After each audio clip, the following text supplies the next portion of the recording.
Listen up, my future ARRT registry victim. Today we're talking about tube loading.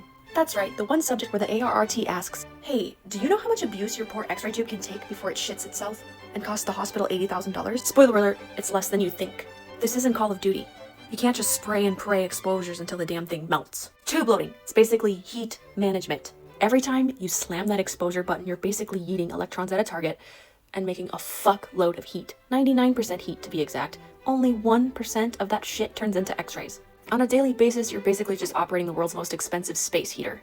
There are three major victims to this heat. Anode heat capacity. Spinny disk can only take so much roasting before it cracks like your patients during registry review. Tube housing. Yes, the glass metal cocoon gets hot too. Melt it, and suddenly you've got a $50,000 light bulb with zero job prospects. And then the filament. That tiny coil that takes more abuse on a daily basis than a CNA at a nursing home. Yeah, it burns out too. Here's the random crap that the ART wants you to know for the test. They want you to know about the heat units and how they're calculated.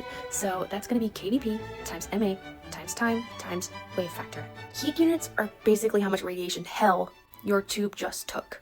And yes, you need to know the waveform multipliers or else you're going to be failing harder than a toaster in a bathtub. Single phase is 1. So the shittier the generator, the lower the number, right? Okay, remember we've talked about generators so many fucking times already. So the 3-phase 6 pulse, a little less shitty, that's 1.35. 3-phase 12 pulse, that's times 1.14. And then the high frequency generator is going to be 1.54. We also need to talk about cooling charts. Yes, they're going to expect you to read a graph during this exam, even though you haven't even read any of the textbooks that you spent $200 on so far. But know this, if the line says no, don't make the exposure. If it's too hot, you can't do it. Unless you like explaining to the physicist why you smoked the tube.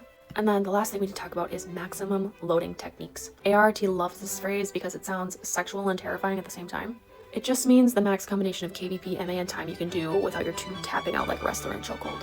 Basically, I need you to know a little bit about cooling charts. I also need you to know the waveform factors for calculating heat units, and basically the 99% heat and the 1% X-ray thing, and remember the victims of heat. Remember the parts of the tube that can break down after so much heat is applied. And remember to be respectful of your tube and try not to do too many repeats because you're going to overheat the fucker.